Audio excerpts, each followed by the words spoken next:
Welcome back to the Better Men, Better Ball Player podcast. I'm your host, Trey Cobb. I want to thank you for joining us here on our 83rd episode of the podcast where we get a chance to talk to Coach Jonathan Wyman.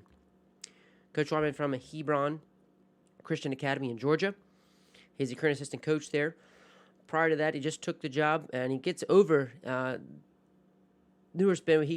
His experience is valuable, and there was valuable experience that he actually gets into his experience, kind of his journey, and what's kind of led him to where he is now. But prior to that, his time here at Hebron, he was the former head coach at Lanier High School. He was there for 6 years. He was at Norcross High School for 4 years, as well as being an assistant coach at North Gwinnett High School for 5 years, where they were part of a 7A state championship.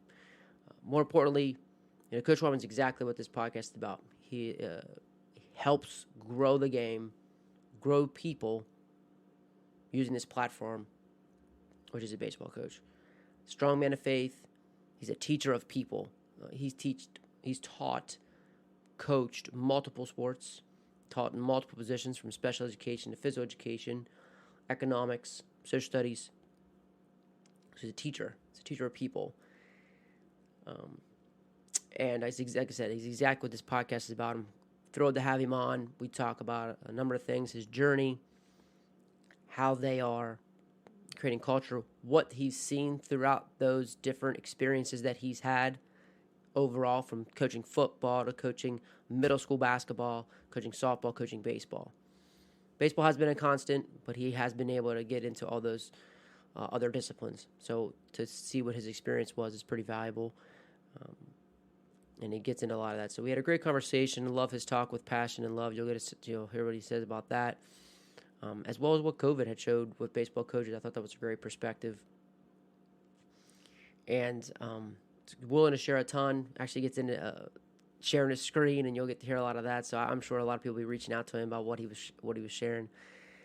So again, Coach Wyman, I can't thank you enough for hopping on here, and loved every minute of it, and I'm sure you guys will as well. So here he is from Hebron Christian Academy in Georgia, Coach Jonathan Wyman.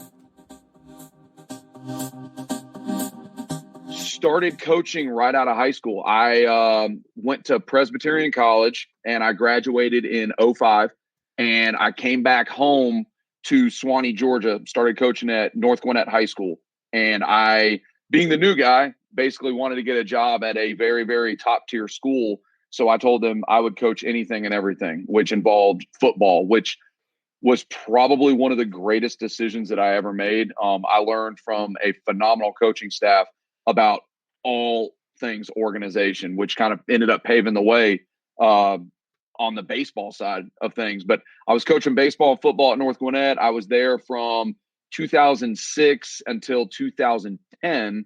And then in 2010, they built Lanier High School kind of like a mile and a half around the corner. So I went over there with a buddy of mine that was coaching at North Gwinnett at the time. He took the head job. I went to be his assistant.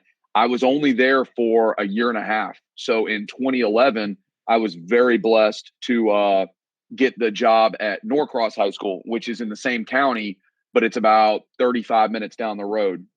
So in 2011, I got my first head coaching job, and I was down at Norcross for 4 years before that same friend of mine, Chad Launch, who was the head baseball coach at Lanier, ended up becoming the athletic director.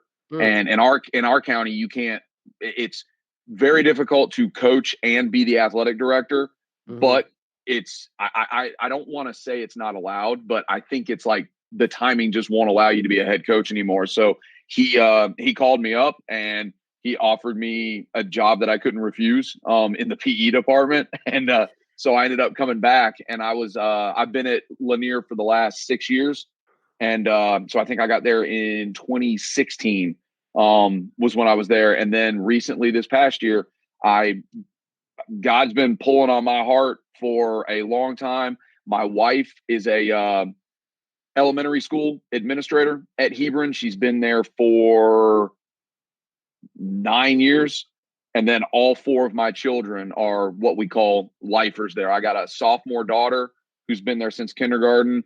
And my 10-year-old daughter, 9-year-old daughter, and 7-year-old son have all been there since pre-K. So I was kind of the outcast. And it was one of those things where I wasn't really actively searching. I loved what I was doing. I loved life at Lanier, but there was a position that came open. And, I'll be honest with you, I took a massive leap of faith and a step down, going from a head coach to an assistant coach. Yeah. But Coach Drust, who's at Hebron, and the staff that he has there have been outstanding. And I've known them. You know how the coaching circles run. I've known them for years, but it was one of those unbelievably clear callings. And it's been the greatest decision of my life outside of marrying my wife and, having kids with her and everything else. Like going to Hebron has opened up my world in a whole bunch of other ways that I never even saw coming. So I've been there for 10 weeks now, plus the summer. I'm coaching middle school girls softball, which is different. I'm getting ready to start the middle school boys basketball season. That's starting early November. And then, of course, we have varsity baseball, which I'm helping Coach Drust out with the catchers. And then we're all, you know how it is. Everybody's a hitting guy in some way, shape, or form. So that's my background. That's how I got here. Yeah, it's great. It's one story, and I'm glad you told it. And I just love the principle that you started with. That is that I wanted to basically be with a winner. That's kind of what started the whole thing. Is like I wanted a job to be with a winner, and I'll just do whatever I can, and coach all these different things so I can get into like a really good school. And that's like you weren't just hunting like any job. You're like, I want to get with this one. So I think that's a great takeaway from it. And then you got yourself established. But I think from you put yourself on the right path almost, because I love how you said, like, I forget exactly how you put it, but like you wanted to be with like a really good athletic school, like a strong school. And then you said, I'll just do, and then you're like a servant, like I'll do whatever you kind of need me to be. That kind of helped build your resume. Absolutely. Yeah, that was cool, man. That was really cool. I appreciate that, man. That was awesome. What I guess as people go about, because that's part of coaching, and that's part of how do you know, when you're getting those callings? How do you know when you're feeling, when guys are trying to, build a program, or like when is it right to take a step? I mean, people call it different things. Yeah. I have, ever since I got to Norcross. So, we're talking, what is that, like 10, 11 years ago, when you step out of that shadow. And when I interviewed for that job, it was literally a conversation that I had with Chad Launch, who was the head coach at Lanier at the time. And he told me, he goes, did you hear this job came open? You need to put in for it. And I went, no, I'm not. I was like, man, I've only been doing this for like 5 years. Like, there's no way. And so he helped me kind of build my resume and everything else. My wife has been, just like all coaching wives are there. She is the backbone and the cornerstone, the foundation of everything. And she gave me that bump too. And she actually helped me take it one step further, where it wasn't just a resume. We made a portfolio. And, back then it was the old school 3-ring binder and everything else of practice plans and stuff that we do and all that. And I went in there, I was 26 years old. Like, I'm 38 now. I was 26 years old. And I'm like, all right, I just want to feel the interview process out, see what's going on. And lo and behold, like, I literally blacked out the entire process. There was an initial with the resume sending in, then they got a call back. Then there was a meeting with the principal and the athletic director. And then there was another call back, which got it down to like the final 3 or 4, I think. And that was when we met with the booster club and some parents. And I'm like, whoa, this is it's a blessing that I've gotten this far, but this is kind of getting intimidating. The whole thing I'm trying to get to is, it was literally just, it was a leap of faith. And my prayer life, honestly, was not there back then. And it was one of those things where I had people in my life. I had my circle, as small as it was at the time. They were all pushing me. You need to do this. They were my biggest cheerleaders. They helped me out. And that's one of the coolest things that I've seen, not only in my life, but in the baseball community as a whole. Like, ever since COVID shutdown and everything else, just seeing how this group, with guys like you and Sheets and everyone else leading the way with the Zoom calls and the podcast. And it's amazing how far away you and I are, but like everything's just so real and so right now. And, baseball is the biggest game of adjustments. And I feel like COVID not only set the stage for that for baseball as a whole, but also for the leadership principles that we try to practice and implement in our programs and with our guys. And I mean, it literally was just that push. It was, I can't put it into words. It was totally a God thing. And he was the one that ended up like when you go back and you look, I can see his hand navigating through that entire process with the people that he put in my life. I actually met one of the youth pastors at a church down in Norcross when I went to a random restaurant I'd never been to have a cup of coffee before I went into the interview. And he saw me dressed up in my suit, and he literally walked by and said, not trying to be that guy, but I saw all the baseball stuff and I'm a huge baseball fan. And he sat down and talked, and that paved the way to where once I got the job, he kind of became our de facto team chaplain. And I know that you're not supposed to have those in high school, but that was who he was. And that's a relationship that is still extremely strong to this day. But, I mean, I go down rabbit holes all the time. I love it, man. I don't remember the actual nuts and bolts of your initial question, but like you just get a feeling. And that's the one thing, being at Hebron, which is a private Christian school, I have been able to take all the stuff that I've tried to do with my guys in the public school setting without getting in trouble for the religious based stuff. And now that you can use that, the biggest thing that I tell my students and my players is you've got 2 ears and 2 eyes for a reason and only one mouth. Like, you need to look and you need to listen and not talk so much. And when you step back and look at that stuff after the fact, it's just so cool to see how everything played out. And it had to play out absolutely perfect for all of that to happen. And, that's where, as soon as I got that job, literally went home. My wife prayed with me. I didn't pray with her. And that was when I knew that the baseball field, the dugout, and the locker room kind of became my battlefield. Yeah. And everything else. Yeah, I think that was great, because I think you basically touched on things like your inner circle, pushes you, and people around you think like, yeah, this is a good move.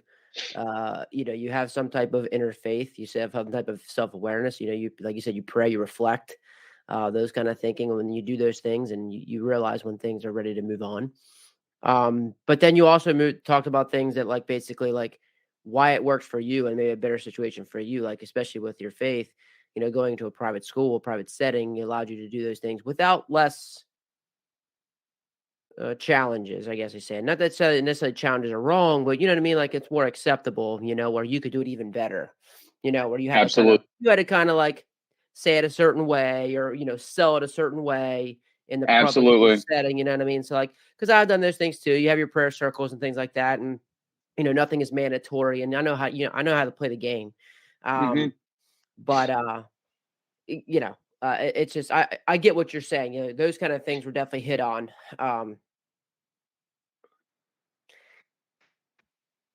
So cool. Appreciate it, man. I just think with guys that have valuable experiences, and people go through that, and I think people knowing that they don't have, I don't know if they hear that as much, like what kind of things is it, so should I just be moving and jumping? Should I be just getting a job? Like, I'm gonna, I've been helping with a guy, kind of through that process where I'm like, it pays. Like, I think from the get go, and I've heard Coach Slosh, this is not my term, but Coach Schlossnagel, talked about it. And that's one thing he talks about. It's like, don't just get any job, get yourself, be attached to a winner, like, when you came out from the first gate saying that, I just think, yeah, like, I think that puts you on a path then to make other decisions, because that right there helps you build your resume. Absolutely. Yeah. And I mean, and that's the cool thing is if I didn't learn what I learned through football, and I played football in high school and middle school, and I loved it. But, I always tell people and other players that I have, there's a difference between love and passion. Passion fizzles out. Love is there. That's what brings you back. It's not going to be pretty all the time. It's not going to be easy. Nothing is. I was like, but passion is going to die out. And for me, football, as awesome as the game is, that was a passion of mine. Baseball, it's just like everything else. I see it through my 7-year-old son. Like, I mean, he's playing flag football right now. He's playing basketball. I'm trying to get him to play as much as he possibly can. But at 7 years old, when you see him sit down and just walk into a room and disconnect from Fortnite upstairs and come down and watch the Braves play, I mean, that guy knows everything about the Braves. I don't even know half of what he knows about the Braves, but just like developing that relationship and just seeing that, I can already tell that that's kind of like his foundation right now is he loves other sports, or he's passionate about other sports, but he loves baseball. It's just, it's really cool when you sit there and you see all the little things that you do in someone's lives and how other people have an effect on you. I heard an awesome story the other day where our head football coach at Hebron, he came from a bunch of schools in the area in Gwinnett County, and he talked about how there were 3 guys in that room, and the coach was going to take a job at another school. And then the guy that was leading our coach's Bible study was a part of his booster club at the school that he was at. And he told him, he's like, dude, you can't do this. You can't leave. He's like, the impact that you are having on these kids, it's going to pay off. I don't know why. You just can't go. And for some reason, he didn't go. Mm-hmm. And the cool thing is the very next year at the school he was coaching at, our strength and conditioning coach, who is at Hebron now, was at Young Harris College, which was right next door, and they used the same facilities. That strength and conditioning coach that's at our school lumped up with the football coach that's at our school now. And he said, if it wasn't for you and what you did and what I saw and all the stuff that you did, I never would have gone into the field of strength and conditioning that I went into. And he just got back from Tokyo from 3 of his weightlifters were in the Olympics for America. And it's just, it's so cool to see how all this stuff interweaves itself. And, the power of words, man. I mean, you never know when you're speaking truth into someone or you're speaking harm on the other side, what it can do to set somebody on a trajectory of one way or another. And just all the little decisions. It's just like I said, I mean, look, I'm not trying to beat anybody up with the religious stick. It's just God's doing amazing things in my life and the life of my family. And now that I'm at Hebron, it's so cool to see how. Yeah, I mean, it's unbelievable, and it's guys like you. I mean, I've been listening to your podcast for a long time, and just the studs that you've had on here and everything else. Like, it's just so cool that you don't have to go to a convention once a year and get sensory overload. I can hit pause. I can listen to it when I'm working out. I can do all those things, but the stuff that you've put on through here with the coaches that you've had on and the stuff that you've done, I mean, that's changed me just as much as anything else. So first off, props to you for everything that you're doing. Cause I know it's an extremely selfless act, and I know with technology, just like the first 5 minutes of our call, it's not always easy. Right. Well, like I said, baseball's a game of adjustments. We teach adjustments. If I'm not making those myself, I'm a fraud, so I need to be able to make those adjustments just like we did. But I appreciate it, buddy. I appreciate it. It is definitely, it's not something that's easy, but it's something that, it's always about a bigger, it's not about me, and so, and I appreciate that. And I love to be able to help out. And that was I just realized it's something that I just really like to do. I enjoy talking to and learning from guys, and I did it often. I just never pressed record. I would get on the phone, like Chuck Box said. Like Chuck's always he's always gone to different places and wanted to see how practice was, and that's how I do that. I loved going to volleyball practice at high school, or I went to basketball practice, and like I would see like a culture when you could just feel it, and so now it's just like, man, during COVID, it just kind of showed like, all right, I can just press record on these things and go. Absolutely. By the way, I got to think about that. Like you got to coach. You talk about coaching all these sports, so it sounds. I would love to hear then your perspective on the similarities between all good coaches, because like you said, you try to serve at the one what place and did everything that you can, and now you're doing basketball and you've done different things. What have you seen common through no matter what sport you play? This is the like this is what a good program does. This is what a good coach does. My wife always makes fun of me because she says I have a man crush on Sheets, but it's all about relationships, and that's the swing that we're going through in education. That's the swing that and we've always known that on some level. It's just our generation. It was, you do what your coach said because your coach said it. It was, you being older automatically had so much street cred with us being the players that you just did it because that's what you were told to do. And now I don't think it's a bad thing that this generation or the last couple of generations of kids, they want to know why. And a lot of people can look at that one of two ways. It can be, well, how dare you ask me why? It's because I said to. But if you embrace everything that a lot of the coaches are going to now, especially, you know, with what Sheets says about relationships, if you embrace that why, I think it's going to change you more as a coach and as a human when you get to explain that, because then you realize, I really don't know why, or I need to figure out what is my lesson plan. I love how Butch Chaffin always talks about it. You know, he hits on it all the time. He's like, if a kid breaks an ankle sliding and you don't have it in your practice plan, that's on you. Like, that's a contract. So to me, I look at practice plans, even when I was a head coach, and now just even with my catchers, everything that I put on paper is my lesson plan. And in your lesson plans, when you're teaching, you better know why, and you better know what are your learning objectives, what are your outcomes. You know, it's just in sports, you teach it different. And I've been in the PE world for the last 6 years, and believe me, it's awesome. It's a dream job. But now I'm back into teaching U.S. history, you know, econ and social studies at the high school level. And man, if you don't know how to, like, if somebody walks into your room or walks into your practice and they don't know what you're doing, how you're testing for it, and what the outcome needs to be, you need to go ahead and go back and start doing that stuff now, because it's going to help you out by doing that little bit extra, because it's going to flow better. I mean, I've had days where I go into the classroom and I'm like, this is going to be a dumpster fire. I have no idea. I didn't plan. And our headmaster put it in great words, and this is stuck with me big time, is I don't like being reactive. I find comfort in being proactive, meaning I've got my plan A, I've got my plan B, and God forbid I've got my plan C if it gets to that point. And I know that I've planned, like coaches do, for the worst. And if it doesn't get to plan B or C, then I've done a great job. But if it does, then I know what I'm going to do. And a lot of times we do that during the game. Great. Pinch hitters, you know, bullpen, when to pull a guy, when to put on a hit and run or a bunt or whatever it may be. But I don't think a lot of guys do that a lot and practice it during practice to get used to it. And so I'm working with a phenomenal basketball coach at Hebron. We are very blessed where we can have PE credit for our middle schoolers during school, where the kids take basketball. So I have my 14 6th and 7th graders plus a bunch of younger 6th graders in class, but the varsity coach is in there, and he is teaching these kids and teaching me, and I'm running his system.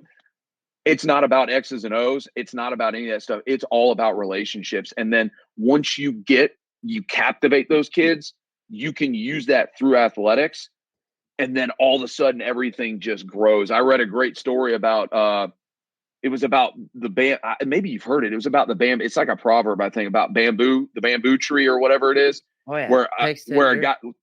Where it takes 10 years, but then all of a sudden, literally, you're sitting there for so long and you're like, when is this thing going to grow? And then overnight, 3 feet high. And then it doubles from there and it doubles from there. And it's like, you literally don't know what's going on under the surface. But if you can call that out in these kids, and if you can develop that relationship where they will run through a wall for you, not because you said to do it, but because they want to do it, man, it's a game changer. And across football, across baseball, even in my program, and now being at Hebron, and when I was at North Gwinnett and everything else before, the one thing that separates them is, yeah, you've got to have plus athletes, but you can get so much more out of those kids that we look at as average or maybe even a little bit below because of what you pour into them. Softball, prime example. I coached with girls because of the numbers situation in middle school. It was a brand new league this year that we hadn't had in the past. And I had girls that right now in 8th grade could have played on like the high school JV team. And then I had girls that literally had never picked up a ball before. And I had the month of July to get them ready for the season in August. And some of these girls are bored as all get out at practice because they know how to catch, they know how to hit, they know how to throw. They just want to get better. And then other ones literally don't know how to play catch. But when you can turn that stuff into a game and foster a relationship through that, it's amazing how you can take all of the expertise and where you're at ability wise and just throw that out the window, and everybody's doing something for the common good. So I know it's a cheesy cliche thing, but man, the reason why I have a man crush on Sheets is because everything that he preaches about relationships, I've seen that play out, and I haven't seen it play out as much in years past as I have in about the last 3 or 4 years, where I literally made that my number one focus, and my goal was we are doing more stuff outside of the game of baseball to reach these kids. And at the end of the day, you've heard it.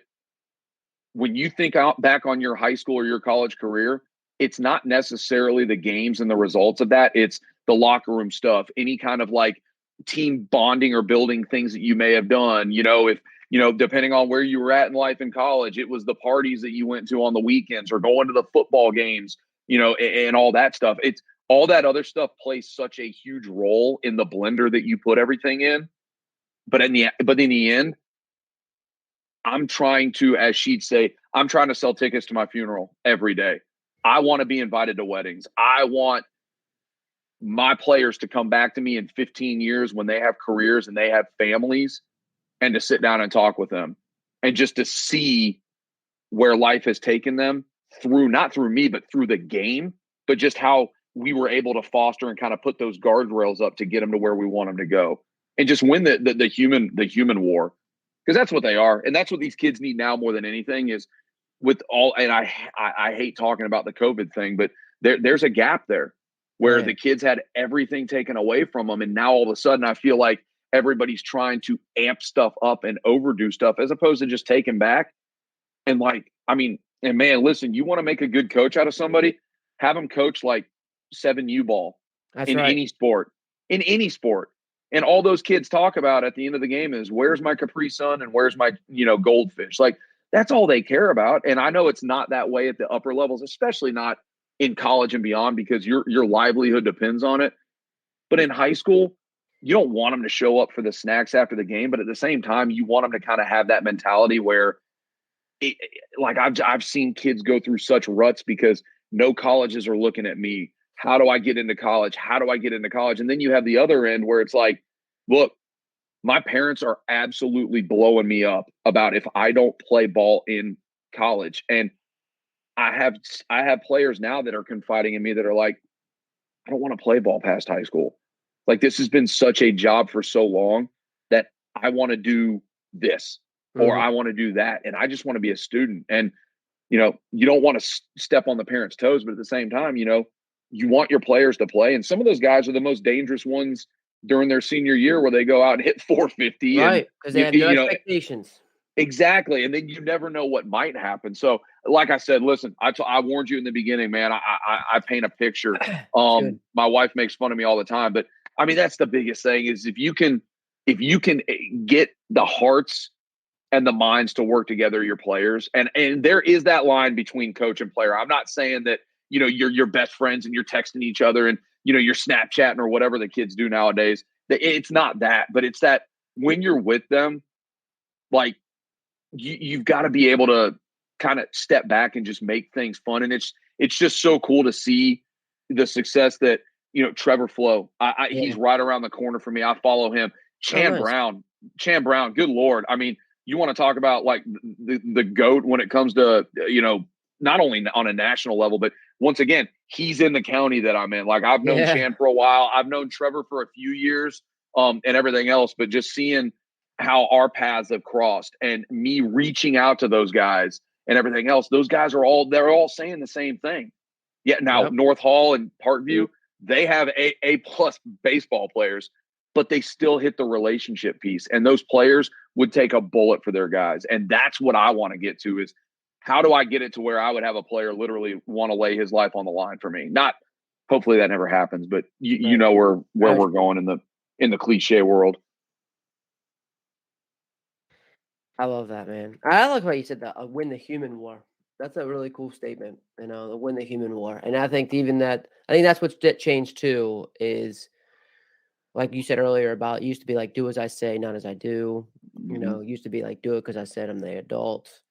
Where now it's a matter of I am human, I'm a person, and we want to see people for who we are, and but I also think that also makes people also be real in the fact of knowing that if I'm telling you to go do some work, I'm also expecting those things out of myself.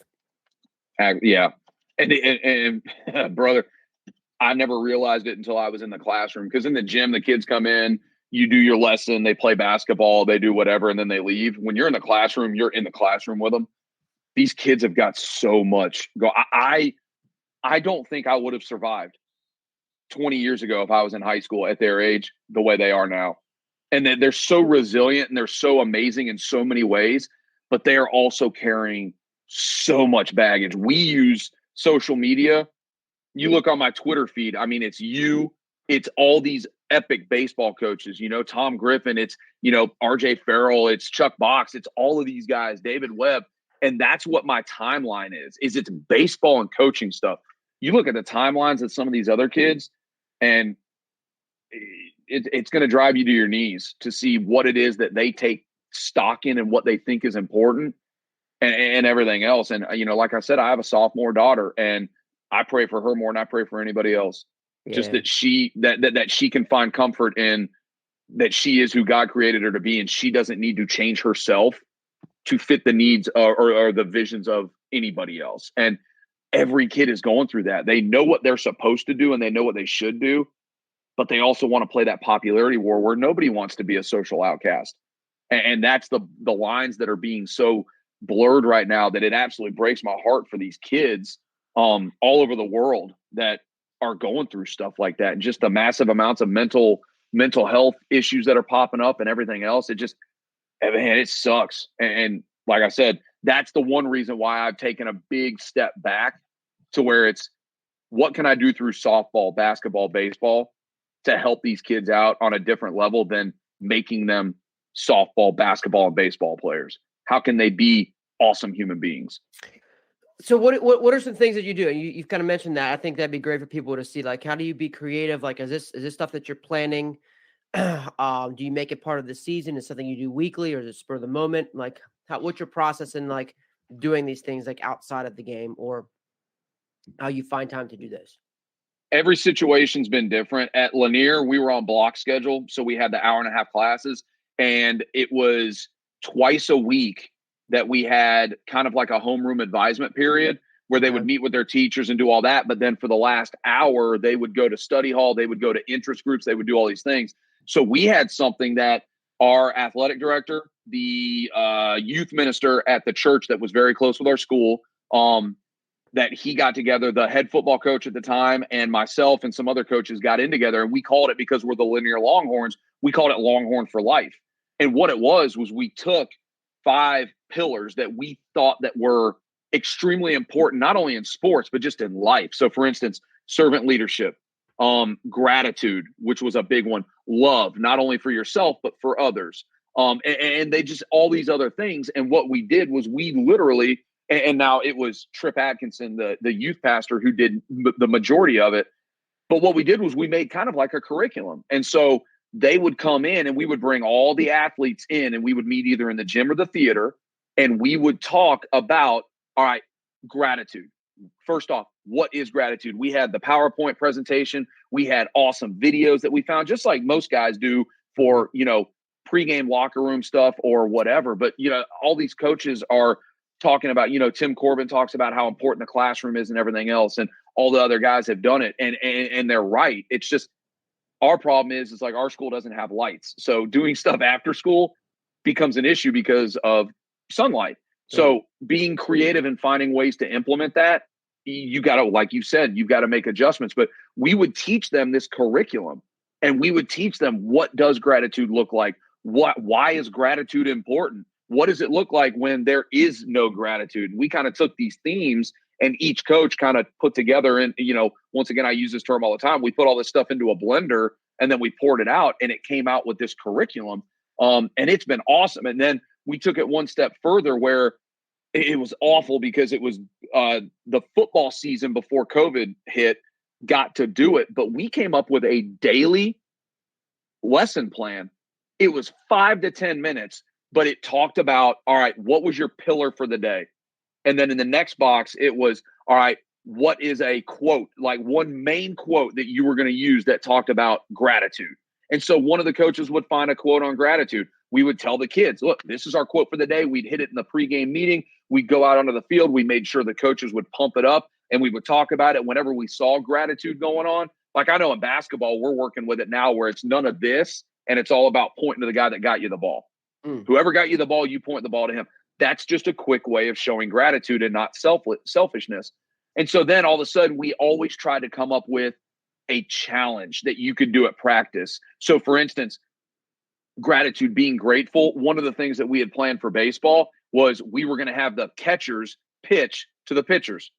And the pitchers were going to put gear on, and they were going to have a competition, and they were going to get behind the plate at the end of the practice that day, and they were going to put the catcher's gear on. The catchers were going to throw to them like a live game, and then those guys were going to have to try to throw runners out. So the whole team was involved.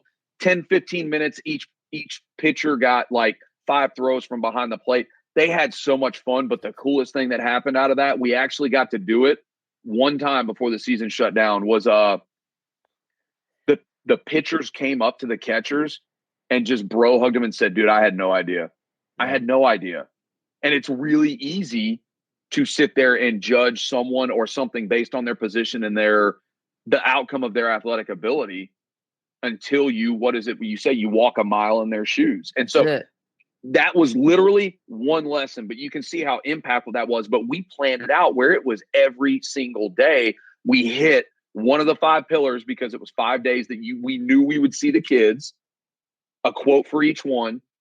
And then, all right, let's come up with an activity. And that was actually the fun part. And like I said, it's awful. It's just like anything you do. The first time it's awful, but then you get really excited about it. And then you do it and you go back and tweak what needs to change.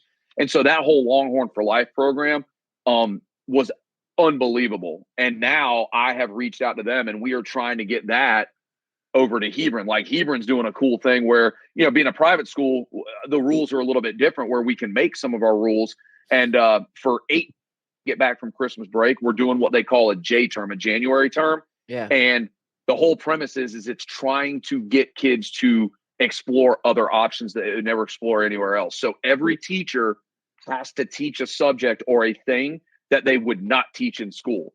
So for instance, my wife, she loves antiquing. She loves getting furniture, sanding it down and painting it up. And then she has an antique booth where she'll resell it. That's a class for her. There's another one a teacher that loves doing scrapbooking. Our athletic director, awesome guy, Taylor Davis. He loves fishing. He's doing a bass fishing class where they literally have dads that have bass boats that love to fish that are taking off in the morning. And those kids that sign up for his class, they literally will meet at Lake Lanier near our school, and they will go fishing, but they'll learn about fishing. I'm doing competitiveness in sports. We're trying to usher in the Longhorn for Life into Hebron to make it Lions for Life. And it's going to be the same thing, but in that, we're going to have competitive games because that's what the kids want to do. Right. So like I plan on taking them paintballing one day. I plan on having them do like a scavenger hunt. I'm trying to figure out how to get them into an escape room where they literally go to like one of those businesses that does that. And then they have to not only time themselves, you get points for getting out, but then you also, whoever's the fastest, let's go. It's like, I don't know if you've seen Harry Potter, but it's like the House Cup for Harry Potter. Basically, each team gets points, and then the winner at the end is the one that gets the most points. But inside of that, we're teaching those pillars to those kids so that they get it on the front end, and then they actually get to see it on the back end. Oh, that's super cool. I guess this was so like, it's great because I think that's great leadership because how did it get everybody on the same page? The Longhorn for Life and what you're doing now, like that's not just within the baseball program. That's not just within the basketball program. Like every coach is doing that. So my question is like, how was your leadership able to get everybody on board to everybody to buy into, here's what we're doing as a school? Huge John Gordon fan. And he talks about in the Energy Bus, it's not just getting people on the bus. That's the first fight. The biggest fight is getting them in the right seats on the bus. So there's 2 parts to that. The first one starts with leadership. our athletic director, if he would not have sold out on how awesome that this could be, we never would have been able to get it done. So And it he starts had a vision for it of like what he wanted it to look like. yes. And then that's you what know he what? presented to all the coaches. Yeah. And once again, because we all went to church together at this church in Sugar Hill where Lanier is. We all went to the same church. And it was one of those things where on a Wednesday night youth gathering, we were all there as adult leaders and chaperones.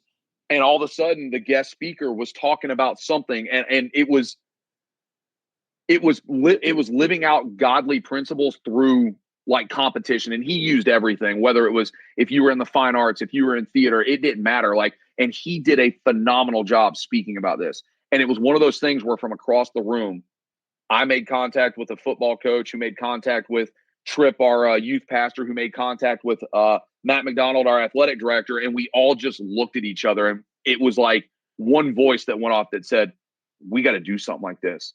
And so then at school, I remember that our athletic director came down and he met with me and the football coach in the gym because we had PE at the same time and we were already talking about it. And then he said, I'm going to reach out to Tripp and we're going to figure out a way to get this done. And so that was what we did. It was a whole lot of emails, a whole lot of informal meetings and everything else. And we all kind of did the storyboard thing where we threw it all up against a whiteboard and saw what stuck. And then, like I said, Tripp, the youth pastor, was the one that was responsible for putting 90% of it together. But he took the dream from here and like put it down on paper.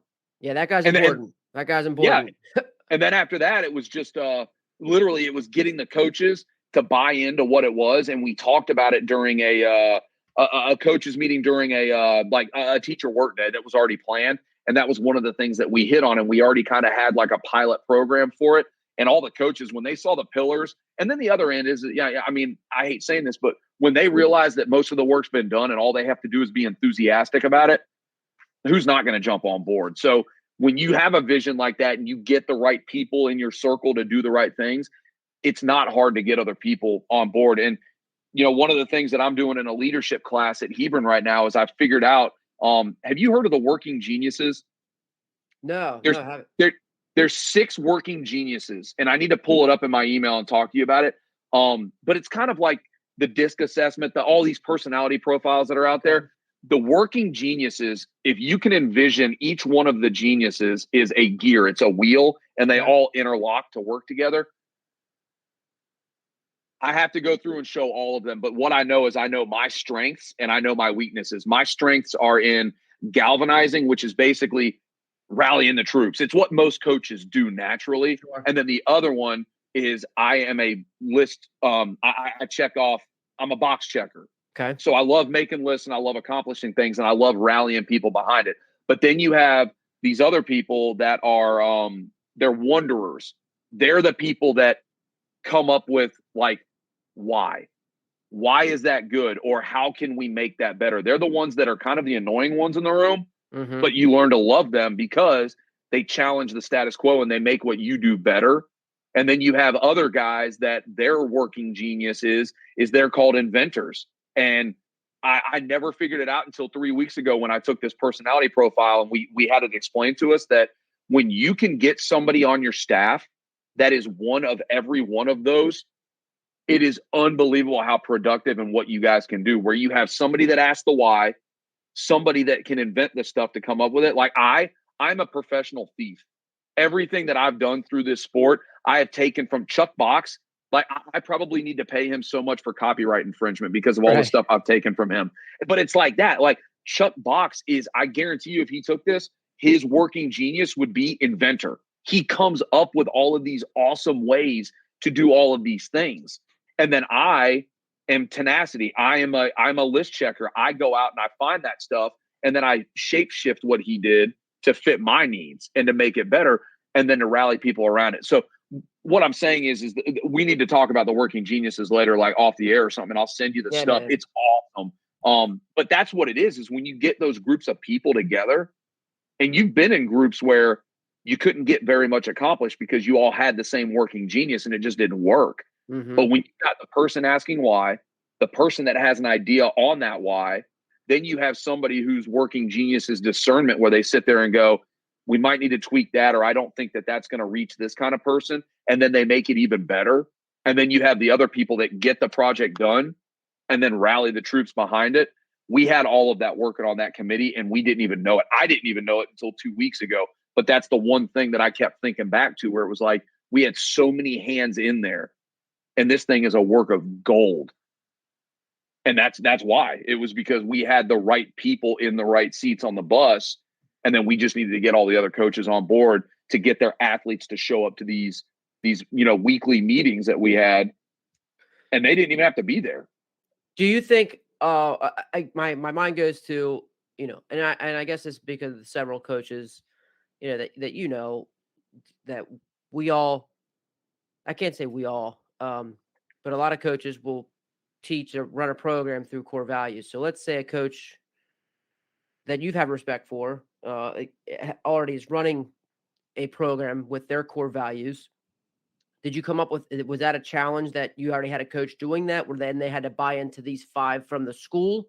Like, I'm just wondering how that conversation would go, and like maybe what your perspective was on that, where let's say you were coming to me and I already had 3 pillars, and and we're trying to buy into the school. So how that kind of challenge work? Well, yeah, I see what you're saying, where if somebody had their stuff and everything else, what do you do when they don't want to do those same pillars? Even that, like, because I mean, when you were, head coach, did you already have your pillars? Then did you already have like kind of your core values of what you kind of work through? And then what would happen, or how would it be like if the school wanted to, go to these 5 pillars or the Longhorn for Life when you've already had like these 3 pillars? All right. So can you see this? Yeah. All right. So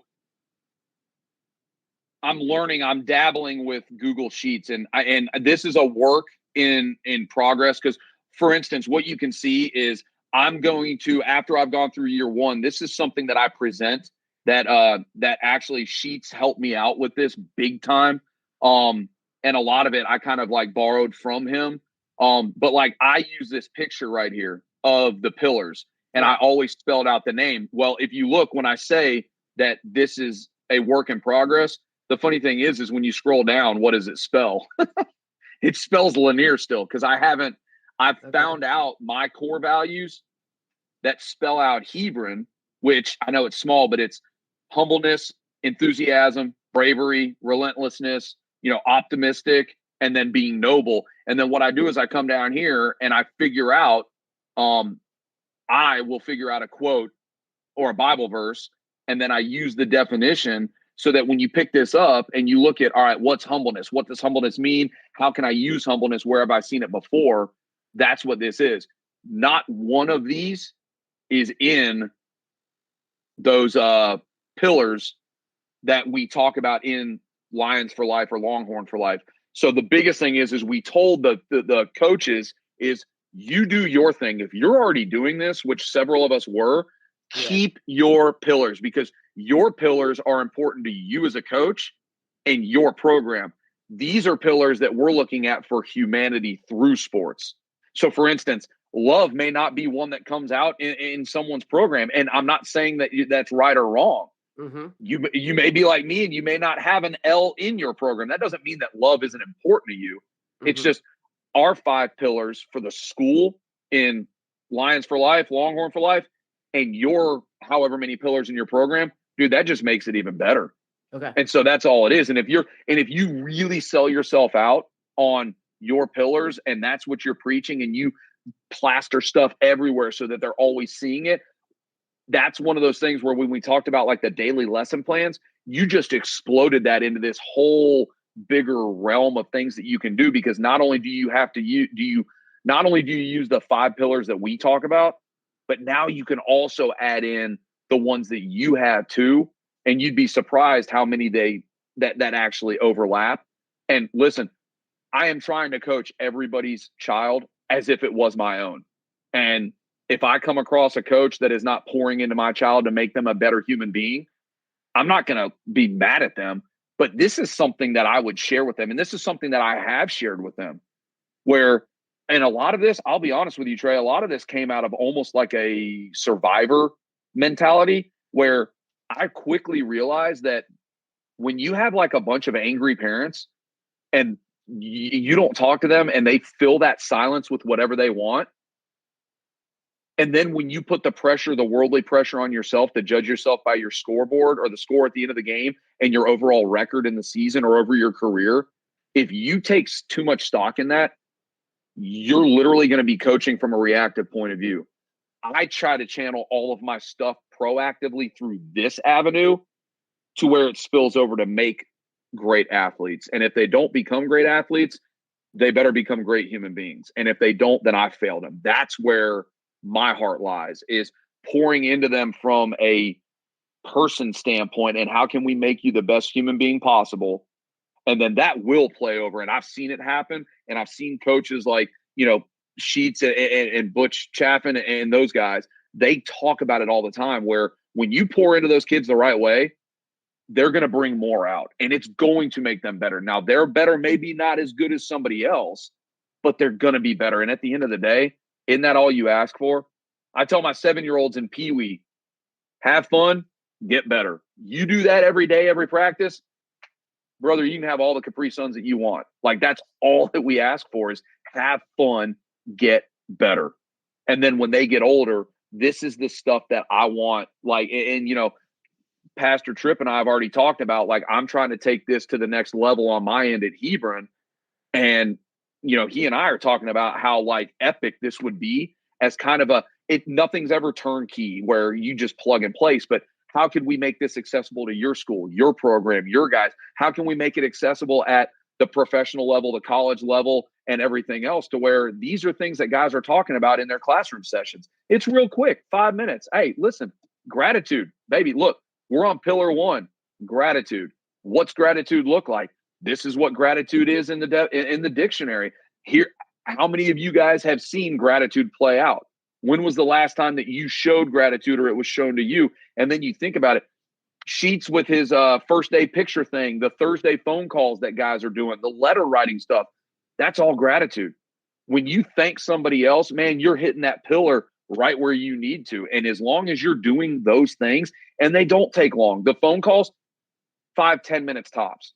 Mm-hmm. I have a hard time believing that you can't carve out some of that stuff. And it's just like the mindfulness training. I'm big into, Alan Jager's mindfulness training and what Sheets has done and Alan has done through that. And I've seen it work, man. These kids need to disconnect big time. But once again, if it's important to you and if it teaches them those skills, you got to find time to do it. And at the high school level, especially, it gets tricky. But show me your bank account and I'll show you what's important. You know what I mean? Wherever you're spending your money, that's what you value that day or that moment. And so in your practice plan, if you take that elevated look over it and you step out of the box, when you look at your practice plan, where's your importance? Is it just on hitting? Is it just on base running? Is it on defense? Is it jack of all trades, master of none, where you're like me and I hit on everything? I throw everything at you. Let's see what happens. But everything that we do, I think, would be geared more towards I'm trying to speed the game up in practice to slow it down in the game. So a lot of the stuff we do is live BP. It's exit velo fungo where you're getting out there and some of the kids we put catcher gear on, and we're rifling stuff. I let other hitters hit to their teammates so that they can have competition in there. So I don't think that there's necessarily one thing that I do great except for, or even good, except this is where my heart is. This is where I feel like God has led me on my battlefield and my warpath, where if I were to die on any hill, I want these kids to know this stuff. And I want them to be A1, A+, unbelievably awesome human beings that hopefully can win some games, because let's face it, winning's way more fun than losing, and winning is hard and it should be celebrated. I just don't, that's not the hill I'm going to die on, especially at the high school level. Well, it's all about our perspective as well, and absolutely, you're definitely, you're not a win at all cost, and it's just having a bigger purpose. And like you said, those the winning is only so long. It's almost like you said, passion and love. I thought that was crazy, man. Like, because everybody would say like, passion was like, it's like a characteristic of a very successful person. But like you said, passion doesn't last as long as love, So it's pretty wild, man. I think that was really great stuff, man. That was awesome. Daggone, buddy. Like I know, here we are already at an hour. The exit velo funga with the catcher. Get you some of that while you're going to compete. Oh man. What other give us a couple of other little nuggets like that, like unique things. Like that's pretty, very unique. I know you like the, pretty competitive in your practice. What's another way that you kind of bring that competition, that kind of dude, that's like pushing the edge there. Like, because I think some really good coaches, like, man, I think guys have to like, you always you throw things out there like, man, this guy's nuts. Like there's always a little bit of that. Well, and can you see my screen, what I'm doing? Yeah. Okay. All right. So like I said, I took a bunch of this from sheets, and look, once I get this thing finalized, I am willing to share any and everything. But what I did was over fall break recently, I went through, and like I said, this isn't a published website, so it's kind of rough, but I went through and I looked at all the charts that I use, and I basically took everything that I had in my Google Drive, and I'm like, all right, I steal charts from everybody so that I always have it. And then I'll combine all this stuff. But like, I don't know if it's going to pop up. I'm going to show you. This is basically my holy grail on offense. And this is what I've gotten from a bunch of different people. And I use this from the first coach that I had, who was a phenomenal mentor to me, Frank Vashaw at North Gwinnett. He did this points chart. But what happens is you basically just put your starting lineup in on the first line. Everybody can figure that out. But each one of these things to the left side of the yellow, they're positives. And then all the stuff over here are the negatives.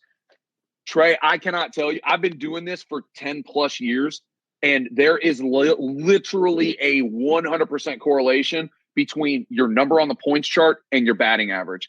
My goal as a coach is to get you to hate your batting average, because the one thing that I want you to look at is more or less your slugging percentage, and your on-base percentage is the biggest one. I'm one of those guys where I don't care when you're in the outfield if you open up to the ball or if you turn your back and you do the reverse pivot and everything else. I just care that you caught the ball or you didn't let the ball get by you. How you get there makes no difference to me. Be an athlete and just get there. This is that mentality for offense. So, like I said, I'm willing to share anything because all of this stuff has been shared to me, and I'm more than like I want to pay this forward. But basically, what it is if you square a ball up, and I know a lot of guys, I'm big on the 3 to 8 chart. So the hard 3-hop ground ball through the infield to the line drive that's over the guy's head. That's a 3 to 8 barrel shot. Okay, you get 2 points. If you get on base, you get a point. If you are a leadoff hitter and you lead off with a hit, and you guys can read all this. I mean, it doesn't go into it, but like I offer massive amounts of points for a bunt, for a hit, for a sacrifice, for a squeeze. Anytime you score, you get 1. Anytime you steal, if you put a 2-strike ball in play, I don't care how hard it is, man, you're getting a point for that. And then stolen bases. I love listening to these guys. And man, David Webb is the GOAT when it comes to the West Coast offense. I'm an East Coast guy. I'm in Georgia. The West Coast offense literally makes me want to just put on a suit of armor and just go to war. Where I know you've interviewed a bunch of these guys, but listening to him talk about the West Coast offense literally gives me goosebumps about how when the third baseman makes an error or strikes out looking on a bad call, and then all of a sudden you see him sulking around in between innings, and then the first guy he has just drops the bunt down, and then the next guy does it, and I'm sitting here going, oh my gosh, like I used to have this saying, I don't know if I can use it in Hebron anymore, but I used to have a black heart mentality where it's like, look, you can be friends before the game and you will be friends after the game, but during the game, man, if they're not in our colors, black heart, like go for the like go all in and do that kind of stuff. It just, sorry, I'm going off on a tangent. I think that like it's like you said, the power of words. It needs to be like that. It's just different ways saying it. So instead of maybe the black heart, now it's like ultra competitive, or yes, exactly. Like it's us versus them. It's however you want to say it. But I think those things are important. And also like it shows us like those are important things, because when you get into a job interview, like it's somebody else, like you have to compete more, like you got to compete more than the other person. Yeah. I just think those things are natural. And then you can Oh keep it in yeah. its rightful place where like, I'm not going to cross a line, but those things are good, man. Like those are great. And I don't know if you can go in or if I can go in. I'm I not also sure. love this because this is one thing I'm dabbling in too. Like because I always get into like when I do my stuff for offensive stuff is it's about your value as an offensive player, right? And so, Oh yeah.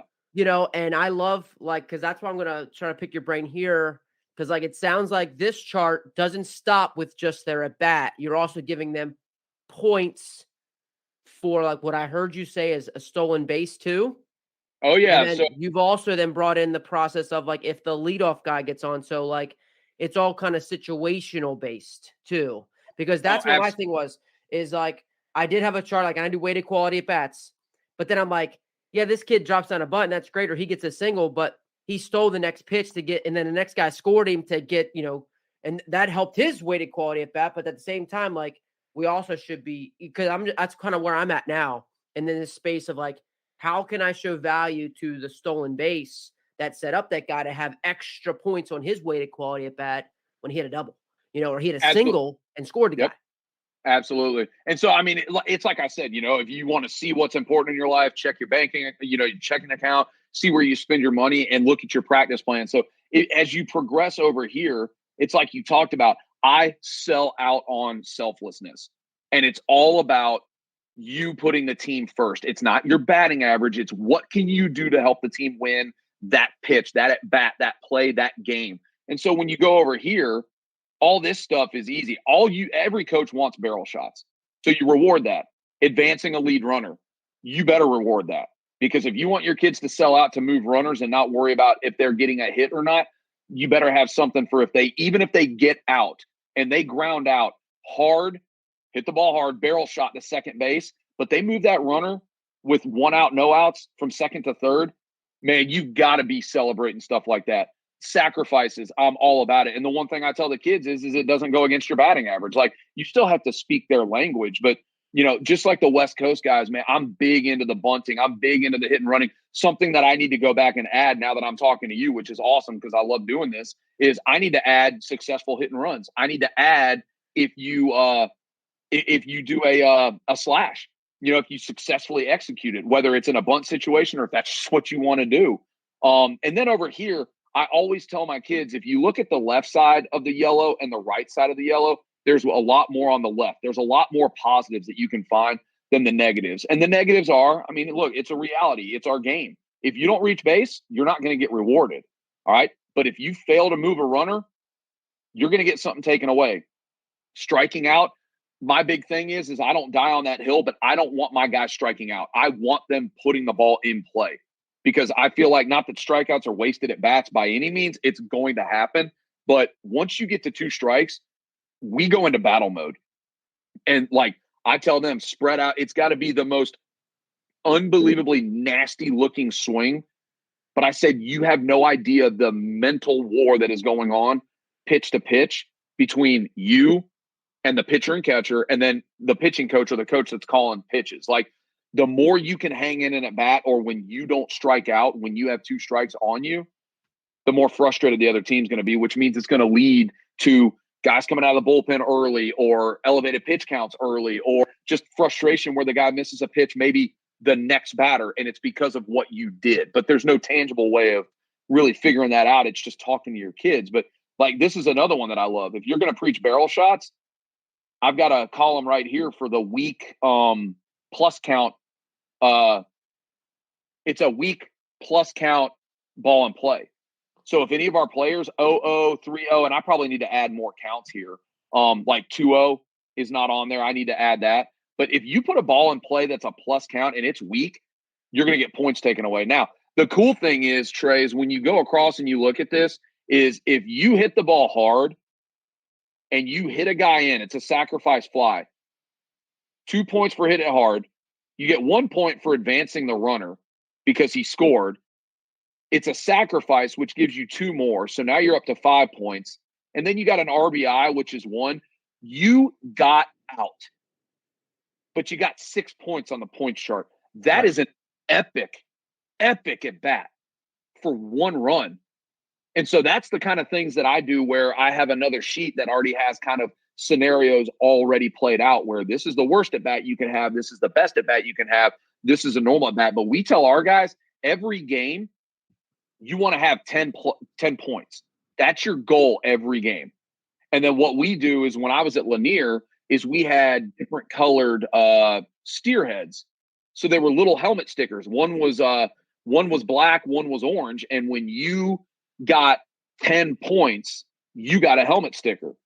And then when the team got to a certain amount of points in a game, the whole team would get a helmet sticker or a sticker to put on their locker if that's where they wanted it. So then you've got the team buy-in. And then the cool thing is I know I've got this is from last year, but this is where you roll everything into one. This is a season one, and I blocked out our players from last year, but I have one for the varsity, the JV, and the ninth grade. But this is literally a tally. So, this player, and we kept a running total, and I always put them from first to last. And this is on the Google Drive.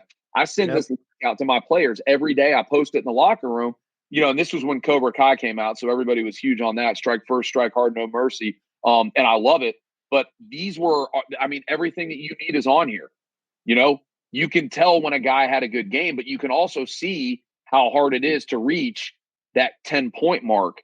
But then you also see, and this is our big thing, we were fortunate enough to play, 29 games last year? No, 30. We should have played, I think it was 32. We lost one or two because of rainouts that we couldn't get made up. But like these guys right here, they would get like a T-shirt, or I would take them out to dinner because they reached the century mark for the season. And that right there is when you know that you had a fantastic day. And like I know Jim Tomei talked about in his Hall of Fame speech where he would put like ping pong balls in a jar, and he wanted to have 162 ping pong balls at the end of the season because that meant every ping pong ball or every rock or whatever it was that he put in there, that meant he helped his team out one time that game, whether it was offense or defense or it didn't matter or anything like that. I know we're running short on time. Real quick, I've got this that I'm going to publish and work on that I'll share with anybody. And then the other one that I have done a while, but I'm going to update is, can you see this PowerPoint? Yeah. The coaches clinic. So I walked through a bunch of stuff on here, but what I've also done is I've also filmed like a bunch of our stuff from Lanier that I put videos in here talking about drills that we have done. And I'm one of those guys where I like making like coaches' Bibles is what I basically call it, where when I had my assistant coaches or whatever, all of my assistant coaches that are still at Lanier have rights to this because they helped me put this together. That way, when you go on a job interview or when you are looking for a drill, like these are a bunch of the hitting things that we did where it was like team stuff and everything else. I stole this from, I think it was Butch Chaffin and Webb about the trigger finger for bunting. And I send this stuff to our coaches. That's from Sheets. I send all of these things, but this is basically everything that we do. There's Trent Mongero from back in the day. I use his drills to show our coaches. But these are all of our team defensive things and all that I do that are all there. So when you ask, be prepared to talk about stuff that you do great. I don't do anything great.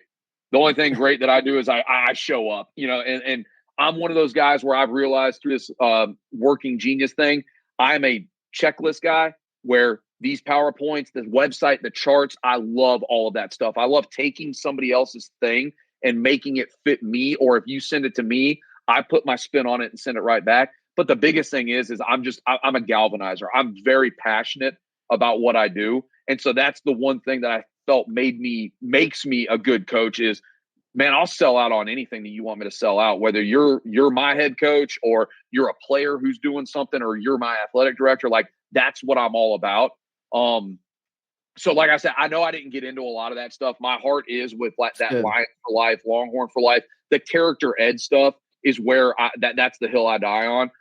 But like I said, I still have all of this other stuff that I'm more than willing to share for anybody that wants to look at it. I can send the charts individually. I can send, like I said, that whole thing. I won't send the whole blueprint thing, but I'm working on getting those charts transitioned over into that video PowerPoint. That video PowerPoint, y'all can have it. Like, I mean, it's a labor of love, but it's something that, just like everybody else, like I want other people to have it, especially newer guys that are looking for drills and everything else. But once again, just like everyone in the business, you know, I did not come up with one of these things. I just came up with a different format to put it in. So, and like you said, hence how you do it, and it makes sense to you, you know.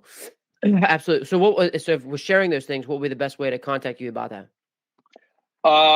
Email. I have 2 of them. You can find me on, oh, this is pathetic. I don't know my Twitter handle. It's I think it's at Coach Wyman 11. Let me go in and check real quick. Where's my profile? Yeah, so it's at Coach Wyman, WYMAN 11 on Twitter. Instagram, if you want to DM me, and that up real quick. It is Coach_Wyman. And then my email, I can give you both of them. I'm not shy about any of that. So my school email is Jonathan, JONATHAN .Wyman, WYMAN at Hebron, HEBRON, Lions, LIONS.org. And then the other one, my personal Gmail, if you want to do that, or it might be easier to share some stuff, is Jonathan Wyman, the number 7 at gmail.com. I can even give you my phone number, man. I love doing what you guys do. I love talking to people. I don't know if that's what guys have done a lot in the past, but I'm more than willing to give my cell phone out if somebody wants to shoot me a text or anything else. Sure. That's the way I communicate. So my cell phone number is 770-361-3628. Awesome stuff by Coach Wyman. I just loved our conversation, and you can just tell the kind of person he is. First and foremost, I just love the advice. We talked about this in the episode too, in the interview, but I just know how interviews go, and sometimes you just don't catch everything. So it's great to review. But right from the get go, he talked about like just trying to get in with a winner. When he got with the North Gwinnett, just wanted to do whatever he could, get in there, learn. And not just take any kind of job. He wanted to get with a winner, wanted to get with a great program so he could learn from a great, valuable coach. I thought that was very, very good advice. It is all about relationships, so he gets into that and how important. And you can just hear that passion from him. You can hear the love he has for people and really how he has made that change to win the human war, as he talks about it. He just gives a ton of credit. Shout out to a lot of guys. But the thing is, like, he's making it his own, you know, and he's living those things. So yes, he might have learned those, but he's also smart enough, or he's also seeing the changes that it's valuable. It's affecting his life, and it's moving him in a good direction. You know, and it's awesome to see. And like I said, he's great. Exactly what the podcast is about. You know, just from everything from, you know, again, starting with core values and going everything from there. It's about relationships. He's about creating a better person, which is going to essentially create a better baseball player.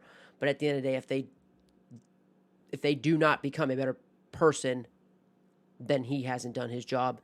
And he talked about that, which is just extremely admirable. How his practice plans, you know, are open for anybody to share.